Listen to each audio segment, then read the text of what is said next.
hyperfixation on a specific type of video, men overestimating themselves and getting humbled. How do you think you're gonna do? Easy? And stop, because I can already sense some of you smacking your keyboards. I'm not hating on men, not at all. But if you believe you could defeat a lion in a one-on-one, if you're an average man and you believe without a doubt that you could beat any female pro athlete in any sport, you should not be surprised if you get humbled. Why I decided to dig deeper was this video, and I'm pretty sure a lot of you have already seen it. You think you could beat a female in any pro sport? Yes, ma'am. I can beat you in anything that you do. Do you think you could beat a female professional athlete in any sport? Yes. All of them. Oh, yeah, most definitely. 100%. Hey, yo. Yes. We're talking cleaning the kitchen, cooking food, probably not, but anything else, yeah. If it's an endurance sport, I could probably beat her. Why do you think you could beat any of them? Because man better, woman poop. The male genetics absolutely dominate over y'all. Yeah, let's do it. Yes. Any sport. Yes. Oh, yeah. I'm aware that these are not the only answers you got, and a lot of men probably said they couldn't beat a pro female athlete. But still, the amount of men who immediately responded yes is shocking. Yes. Oh, yeah. Yes. Oh, Yes. sure. Any sport you give me, I got it. Serena Williams, tennis. Probably not. And it doesn't end here. Over the last couple of years, other similar studies surfaced. Do you think you'd be able to land a passenger airplane in an emergency? Which animal could you beat in a fight? A rat? An elephant? Let me tell you, a lot of you would not survive. Maybe it's okay to be weak. Maybe it's okay to not have the same bone structure as a gorilla. 100 men versus a silverback gorilla. I want to see 100 men versus the idea that women can do a job better than they can. But losing to an animal, losing to a woman. In a world where humans, and men in particular, made themselves superior with weapons, outdated narratives, and modern technology, admitting that you're weak and that you're not an alpha leader by birthright is unthinkable to some. Do you think an average guy could beat a female professional athlete in any sport? No! Man better, woman poop.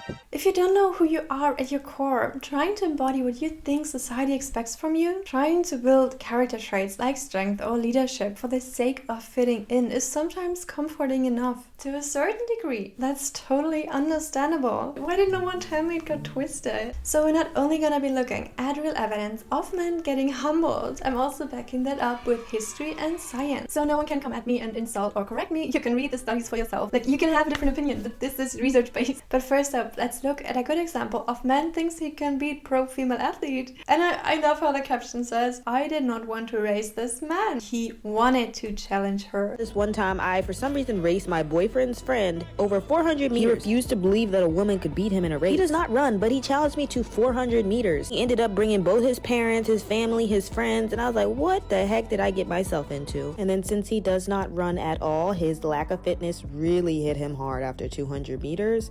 And I was like, okay, let me just go now. And then, as you should always do, I finish hard because that's what you do as a track runner. Yeah, so the gap was widening. The comments are never disappointing. And to be honest, I'm glad he got humbled. Not because I hate men, but the unstudied amount of self-confidence some men have. He brought his family. One major reason why people think they could beat pro female athletes is probably because it requires physical strength, something in which men are genetically superior. Logically, a woman could never outrun nature's law, right? Imagine him trying to prove that he's better at performing a brain surgery than a woman? Now that's a bit unrealistic, because doctors go through years of training and learning, right? But when it comes to sports, some men think strength is enough because a tale as old as time. Sport is competitive and a direct proof of who's the fastest and strongest. Is it a man complex to think that a below average dude could beat a professional female athlete at their sport? I would still have this same complex if I didn't have lesbian parents growing up. And maybe this was just me being a boy or like society telling me that like this is what I could do, but I definitely thought that like I could just beat girls or women at like certain things. The amount of guys that are like, oh, I could totally beat Serena Williams in a tennis match. Are you fucking delusional? Let's watch another example. I really don't think there's a single WNBA player who can beat me in basketball. Okay, fair. Fully confident solely because she's a woman. Yes, 100%. Let's find out.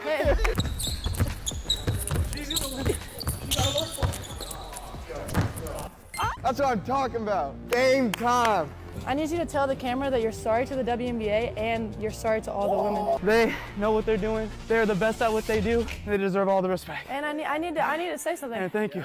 If you think I was hard, imagine like my teammates who are literally the greatest of the greats. Like. And the best part, instead of bragging or making fun about him, she gives a shout out to her teammates who she thinks are even better than her. And the second best part is how some people in the comments try to clutch at the last straws and be like, how'd he score 2 then? He didn't really try. When he was absolutely played by her. You know what's even crazier than this video existing and these average ass men thinking they could beat a professional woman athlete? Men make jokes about women's reality. That a lot of men do not respect women. They do not respect their accomplishments. They think they are better than them. But I feel like what matters the most to a lot of men is that it will be theoretically possible to beat a woman in any sport. So if only one single man is better on paper, that's a win for all men and proof that men are better than women. What sparked that thought in my head, what dragged me into this rabbit hole is this video. You may have seen it. If not, don't you worry, we're gonna watch it in a second. It's a cash prize challenge set up by mrbeast, and it's a 100-meter race between gold medal winner Melissa Jefferson Wooden and 100 university students of different fitness level. We're gonna watch it now. Oh! What? Alright, they're up! They're up! Ahead! Oh, she's ahead! Oh, wait, it's actually close! She's currently in the lead! Wait, 35! 35 is gaining on her! Oh, she's speeding up! She's going on this end! Oh, my... Oh, she was first! You are actually not too far behind! Good job, I saw you. Well, oh. And I don't know if this video got edited or manipulated, but that's not the point here. She won the race, which is still an incredible achievement, but voices got loud pointing out that she was almost surpassed by an average boy. And somehow an untrained man being second place close behind her, even though most of the other 99 students were still far behind them at that point. Is satisfaction improved enough for some people in the comments? Him almost winning is proof that any random guy could beat any pro female athletes, that no women can win against a man. And before you come at me, this is actually true, at parts at least. Men are genetically stronger and faster than women. The difference in performance between girls and boys before puberty is minimal. Then testosterone has a big influence on muscle size and strength. Men also have higher hemoglobin concentration, which leads to a better oxygen transportation. The center of gravity is also different, and men tend to have stronger upper bodies and women stronger lower bodies. That's why there are different evaluation criteria in gymnastics, for example. There are 2 different sports that require 2 different skill sets and different strengths. So male gymnasts try to jump into women's gymnastics, they wouldn't automatically dominate because those events aren't designed for their skill or strength. And the same goes in the reverse. Men outperform women by 8 to 12% in other disciplines, especially those which focus on explosive or short time strength. The world record in 100-meter sprint is 9.58 seconds for men and 10.49 for women. I'm gonna show you how long or how short the difference is. Both results are incredibly impressive, but because thousands of men and even high schoolers run faster than the women's world record every year, it suddenly becomes smiled upon. And this is even proven by studies and websites. But that doesn't mean that every high schooler or average man is better by default. A lot of those results are very close together, and even if the first places are taken by men, a lot of times some women have remarkable results as well. But studies like that prove the point to a lot of people, and naming the website boys versus women doesn't have either. That female sport is cute and all, but not something that needs to be taken seriously or is a potential threat to a still very male-dominated field. Sadly, Pilates is not an Olympic discipline. It's a sport that requires strength and movement control. Even if it looks easy, it isn't. It trains all kinds of muscles, even those which are not visible or necessary in other sports, such as weight training. And that's why gym bros get humbled really quickly when they try Pilates for the first time. How do you think you're gonna do during my class? It's gonna be okay, it's not. Easy? Easy. I'm scared now. I think I'll be alright for now. They have big muscles, no doubt, but they are more or less useless when it comes to those exercises. And if you're now saying, well, it's easier for me women because Nintendo has it of this video. And so Pilates or yoga are sports that are smiled upon a lot of times. Even if women are better at Pilates, it's not seen as a real sport or taken seriously. It's a feminine sport, and not a lot of men have the ambition to outperform women. But sport is not only about being the strongest, fastest, or loudest. It shouldn't be surprising to anyone that women were excluded from the Olympics Olympic Games for the longest period of time. They could only participate in certain softer disciplines like tennis, golfing, sailing, and in some of those disciplines, men and women compete against each other. Horse riding, for example. Women competing in sport was, or still is, something that's often belittled or seen as unfeminine or simply not taken seriously. Until we get to the point where a woman could be better than a man and beat their records. Bobby Riggs said he could beat any woman in tennis and challenged Billie Jean King to a match. The male is king, the male is supreme, and the women should know that. 90 million people tuned in and watched on TV. King won the match in straight sets. This moment was so much more than a tennis match.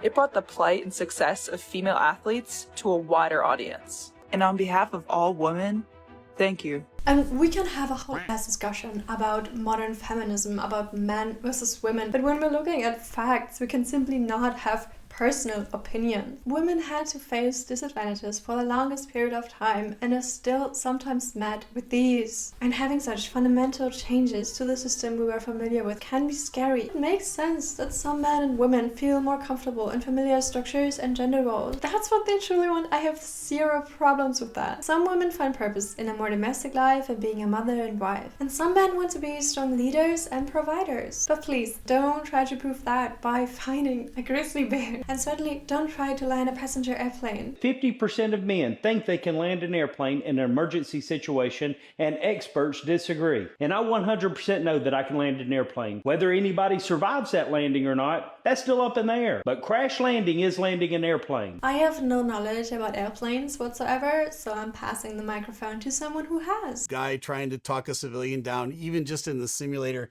it doesn't end well. Hollywood movie magic that kind of makes it work out okay, but in the real world, it's not a thing. I think one major reason why people are overestimating themselves is because we sometimes fantasize and daydream about scenarios like that. Being the hero and saving humanity. Because that's something we can measure success, intelligence, and strength with. And seeing yourself successfully doing it in your head somehow boosts this assumption. I'm heading towards the ground. Not even close. Oh my gosh! Oh, I think I missed the runway. Nose at the horizon. All right, you're almost there. All right, nice and neat. Wings level, wings level. Oh! That was not a good landing. I personally think a lot of people know deep down they cannot land an airplane, but the what if is just very tempting. But landing a plane, hey, if I'm sitting in it too, I would be relieved if someone could save my life. I'm not gonna lie. But when it comes to fighting animals unarmed, guys, we need to have a talk here. You have no protection against their claws or teeth. You're not stronger than them. You're not faster than them. 7% believe they can beat a grizzly bear if they were unarmed, which increases to 9% for elephants, lions, and gorillas. What the fuck? 1 in 11 people who can beat a fucking lion is the fact that geese had the heaviest split. House cats.